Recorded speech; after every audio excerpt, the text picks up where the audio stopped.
This office has been a very happy one to work in. I put some of it down to its shape. John Robertson Architects completed One Great St Helens for Greycoat in 1997, and this was one of the most important pieces of work we did in the origins of the practice, which explored our ethos and idea of contextual civic modernism. One Great St Helens actually sits in a small backwater of an area called Undershaft. It's the curved service road that feeds into the Leadenhall building and Commercial Union building. And our architecture had to respond to many different contextual positions. On the north side of the building you have the Great St Helens Church. On the south side of the building you have the huge 43-storey towers.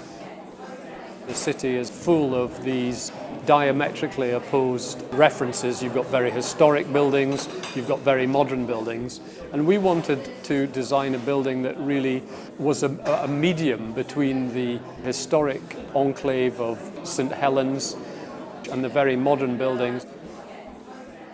We were in a building which we were all unhappy in, and I couldn't really understand it. So a friend of mine said, I've got a friend who does Feng Shui, or however you pronounce it, and I said, oh, come on, black magic. He said, no, just try it. So this lady, this girl, walked in into our old office and said, well, of course it's awful because you're there and you're there, look at him, he's there, and it's awful, and let me just move your desk. And I immediately felt happier. So I thought, well, actually I can see the Chinese are not foolish, and this is the art of placement. And so I said, well, come with me, because we're finding a new office. So we walked around the city, and she would go into these big glass buildings and say, this is awful because you're falling off the edge.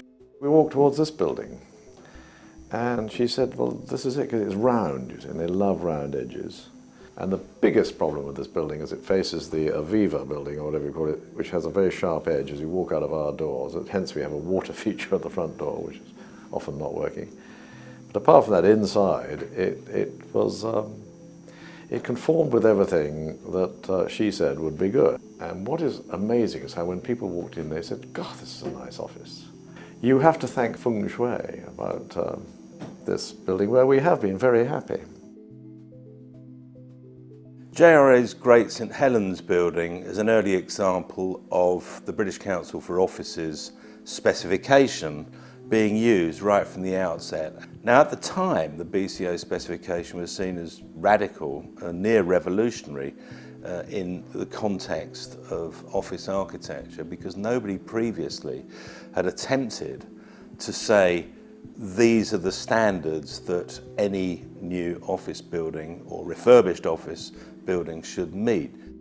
We filled it exactly without the ground floor, and people didn't want to work there with sort of the street vibe, but I thought it was a perfect place for us to have our Lloyd's trading equivalent. We could put boxes. We thought of putting underwriting boxes like they have in Lloyd's and having it open so people would come in, but they didn't want that much.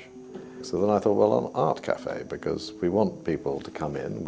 I want people to want to come here, and if they're getting a cup of coffee, they might pop upstairs and do some business with us. So we opened it up as a cafe, because there was, in those days, tremendous footfall past our door. And it's a very attractive space, and it worked well. Every 6 weeks we'd have a new art exhibition. We were showing art for new artists who didn't have dealers, because dealers would get hissy fit if you give an exhibition without them being there. And it was great fun finding new young artists. One of the funny stories about Feng Shui was we put, instead of your door in the front overlooking the graveyard, we put a fish tank in, because fish and water will see off the evil spirit. You can put dingle-dangles in windows and make things crystals, which will keep the evil spirits away.